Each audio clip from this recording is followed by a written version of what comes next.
Artistes pour la liberté, le mur de Berlin. Au sommaire, Art Interview propose un entretien avec Daniel Salzman, président de la Fondation Pierre Arnaud, qui présente l'aventure de cette exposition des morceaux du mur de Berlin, où des artistes internationaux se sont exprimés sur le thème de la liberté. Entretien suivi de l'intervention de Christophe Flubachet, directeur scientifique et commissaire de cette exposition, qui propose une relation intime avec les œuvres où 48 artistes nous dévoilent leur ressenti et nous sensibilisent sur cette période en pleine guerre froide, avec ce mur de Berlin comme balafre à la paix, dont les cicatrices ne se sont jamais refermées, même 28 ans après sa chute. Daniel Salzman, homme d'affaires et mécène valaisan, avec son dynamisme qui le caractérise, nous ouvre les portes de cette exposition qui se déroule en Suisse, à Crans-Montana, pour découvrir des œuvres hors du commun qui nous projettent directement dans l'histoire. Alors au départ, c'était une organisation caritative qui a racheté les pans du mur au moment où il était démonté.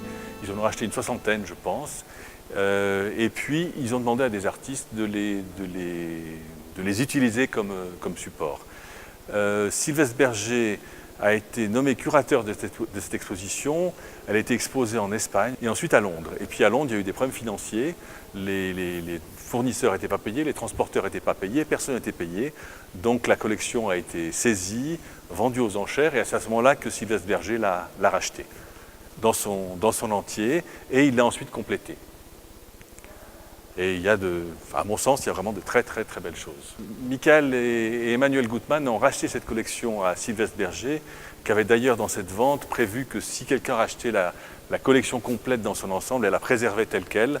Le prix était beaucoup plus intéressant et Michael et Emmanuel l'ont acheté. Donc cette collection leur appartient et j'imagine qu'elle va continuer à être exposée dans différents endroits. Pour moi, dans cette exposition, les œuvres qui me parlent le plus sont celles qui sont franchement politiques. Et clairement, pour moi, l'art, c'est pas sa seule vocation, mais la vocation politique de l'art, pour moi, est extrêmement importante. Et justement, ici, cette œuvre d'Armand avec les faucilles et les marteaux, je trouve extrêmement intéressante. D'ailleurs, c'est assez amusant parce qu'en fait, il a acheté les faucilles et les marteaux à New York. Et en fait, les faucilles et les marteaux sont américains. Donc c'est les faucilles et les marteaux qui sont venus casser le pan du mur.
L'enrichissement de la collection et des nouveaux artistes après la première série, ça a été vraiment la démarche de Sylvestre Berger.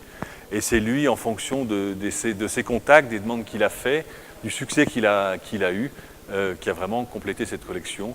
Alors c'est clair qu'il a cherché les artistes les plus prestigieux qu'il pouvait, mais c'est clair que c'était aussi fonction de la réaction et de ses relations, encore une fois.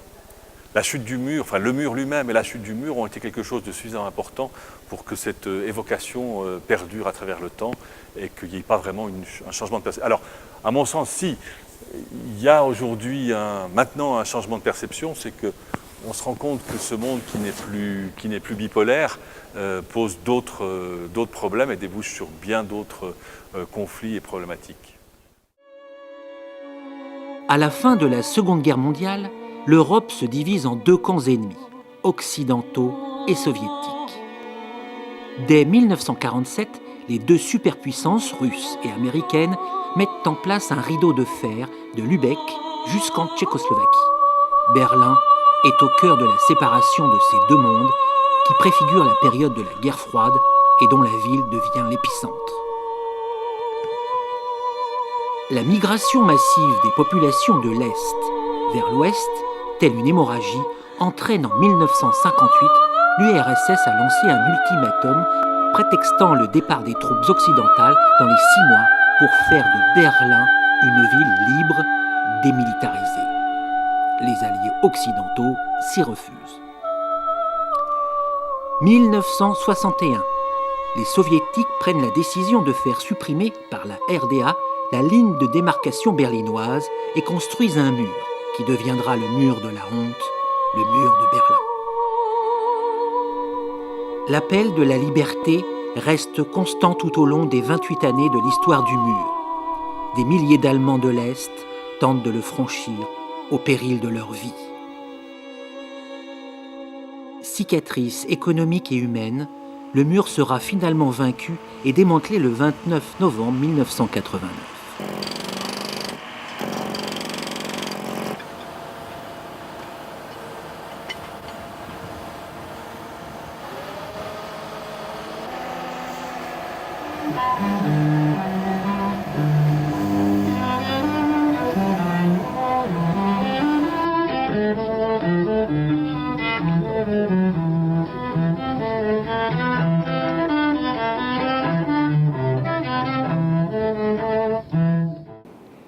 Les artistes arrivent à s'exprimer complètement différemment.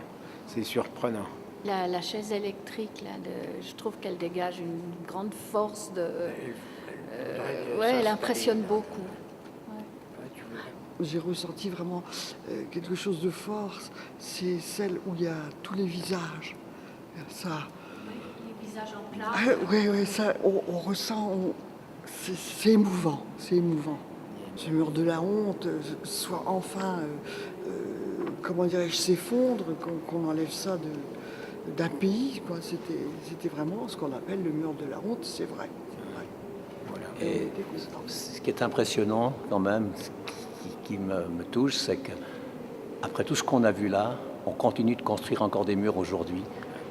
Ça devrait être une leçon qui devrait quand même durer un peu plus longtemps dans l'esprit des gens. Et ça c'est grave à mon avis.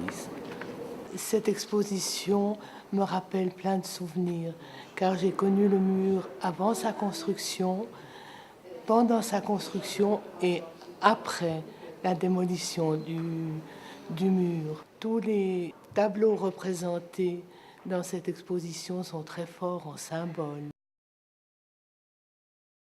Ma mère était berlinoise et c'est pour ça qu'on a connu le mur à différentes périodes.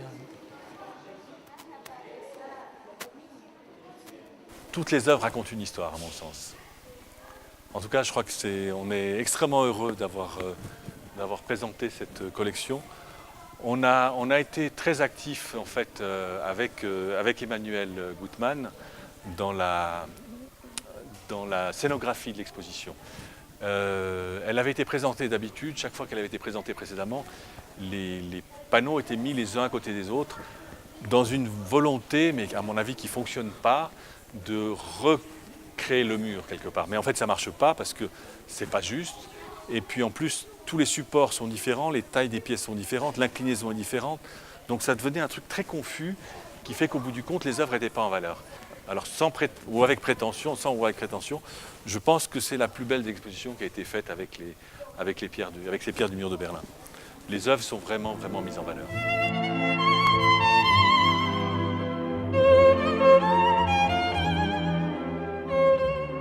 Voilà, on a l'habitude au fond de mettre toujours une grande affiche à l'entrée qui donne au fond un aperçu de l'exposition. Ici, on voit effectivement des soldats de l'Allemagne de l'Est qui participent eux aussi de leur côté à la chute du mur de Berlin. Une des photos célèbres que tout le monde a vues un jour ou l'autre. Pour moi, la chute du mur de Berlin, elle est un peu le pendant du 11 septembre 2001. Tous les anciens que nous sommes, nous savons très bien ce que nous faisions et où nous étions lorsque nous avons appris que le mur tombait. On a des philosophes et des historiens qui évoquent la fin de l'histoire. Les deux grandes idéologies qui finissent par fusionner, il n'y a plus d'histoire. On était dans cet état, je dirais, d'euphorie. Et on y a tous cru.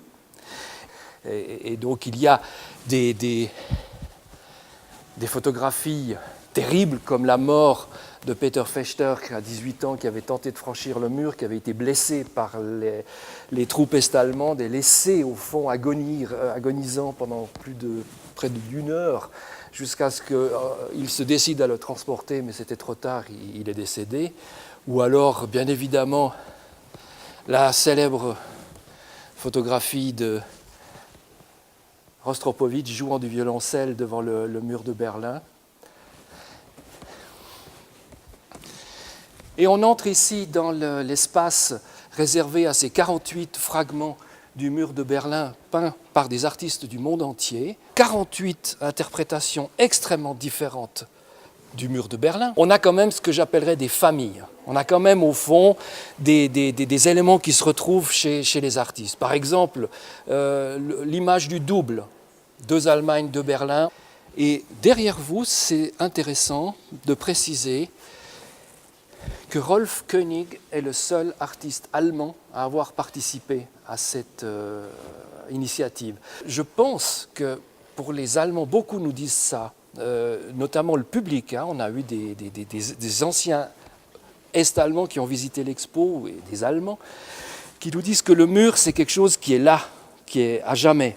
Je veux dire, on n'a pas besoin, au fond, encore de nous le ressortir ou de le peindre, etc. Il est à jamais gravé dans la mémoire. Et c'est peut-être pour cela qu'au fond, les artistes allemands n'ont pas forcément joué le jeu, hormis Rolf König, qui a mis très symboliquement Brandenburger Tor, qui était vraiment cette frontière symbolique, le Spree, ce fleuve qui était lui aussi une frontière, qu'il a réuni dans un cœur immense, avec ici le marteau, qui est à la fois le marteau avec lequel on a cassé le mur et qui est en même temps le reliquat de l'idéologie marxiste-léniniste. Donc c'est une œuvre très intéressante, très colorée, mais elle est très symbolique. Mais c'est le seul artiste allemand qui a participé à cela. Des artistes qui, bien évidemment, jouent sur les aspérités, les rugosités, les blessures, les lézardes, les trous. On ne leur a pas donné une plaque de béton uniforme, elle a ses stigmates. Alors certains artistes en jouent de manière alors tout à fait intéressante, comme ici, on voit très bien que le petit bonhomme enjambe la fissure, et on verra que d'autres artistes, alors pas du tout. C'est pas parce que c'est le mur de Berlin que je vais commencer à me casser la tête, je vais faire ce que j'ai l'habitude de faire, et c'est ce que nous verrons tout à l'heure avec, par exemple, l'artiste français Daniel Buron, qui continue à faire du Buron. Point final.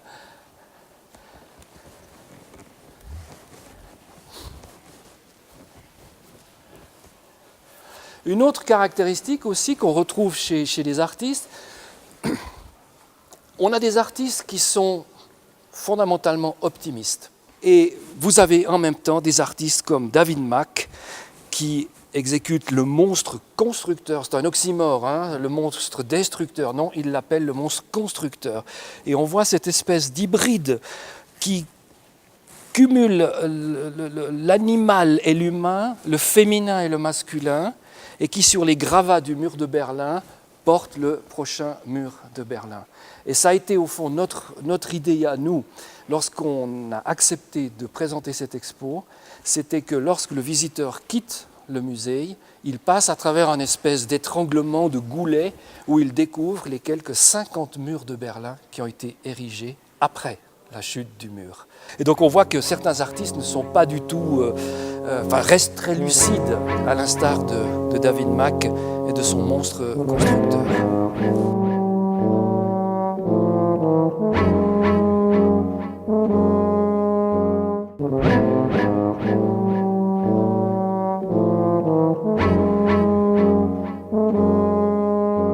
Moi j'ai été nourri Albert Camus et André Malraux. J'ai toujours concilié l'histoire de l'art et la philosophie. J'ai jamais pu imaginer qu'on peut faire l'un sans l'autre. Donc, quand il est dit que l'art et la révolte ne mourront qu'avec le dernier homme ou que l'art est un antidestin, je pense que ça reste pour moi l'une des plus belles définitions qu'on puisse donner à l'art. Quant à l'art contemporain, c'est très intéressant dans ce contexte ici. Lorsqu'on a ouvert la Fondation Pierre Arnaud, on a d'abord au fond, comment dirais-je, choisi des périodes peut-être plus hospitalières par rapport au public qu'on voulait un petit peu fidéliser. Si on était tout de suite arrivé avec des installations, des vidéos, etc., peut-être qu'on n'aurait pas été compris. Néanmoins, on a une demande qui nous vient souvent de Crans-Montana, et de surcroît, on a un espace qui se prête au fond à merveille à l'art contemporain. Il n'y a pas de rupture. C'est l'art qui sera au fond l'art classique dans un siècle. C'est une continuité. On parle d'art contemporain souvent pour désigner des artistes qui sont encore en activité. Pour moi, ça s'arrête là. Je ne veux pas commencer à dire l'art contemporain, etc., l'art conceptuel. Ce sont des artistes qui ont quelque chose à dire. Ce sont des artistes qui demandent effectivement, au fond, un effort incontestable, parce que c'est vrai qu'ils utilisent des matériaux, ils utilisent au fond des médias qui sont différents des médias traditionnels. Mais pour moi, c'est une continuité, c'est une ligne. Et certains artistes contemporains du début du siècle sont maintenant des classiques. Donc je refuse de faire des ruptures. Ouais. Dans ma vie, j'ai eu au fond des coups de foudre, des larmes. Je vais vous dire, j'ai eu des larmes quand j'étais à Charlottenbourg et je me destinais plutôt à des études de philosophie et allemand. Je vais à Charlottenbourg, il y a une exposition dédiée à la nouvelle objectivité allemande. Je tombe devant les invalides de guerre de Otto Dix, les joueurs de skat. Je tombe sur les piliers de la société de George Gross. Et je m'entends encore dire « les images sont plus fortes que les mots ». Je rentre, je m'inscris en histoire de l'art. La deuxième grande émotion, c'est à Moscou, à la Tretiakov moderne, quand enfin je vois le carré noir sur fond blanc de Malevich. Cette réduction à l'élémentaire, c'est la révolution, c'est le nouvel art, c'est l'art du XXe siècle qui commence avec cette manière au fond de faire table rase du passé et d'inaugurer la nouvelle vision géométrique, etc. On l'a vu des milliers de fois dans des livres et tout à coup vous êtes en face de cette œuvre. Et la troisième plus belle émotion de ma vie, c'est chez Gianada, le déjeuner des canotiers.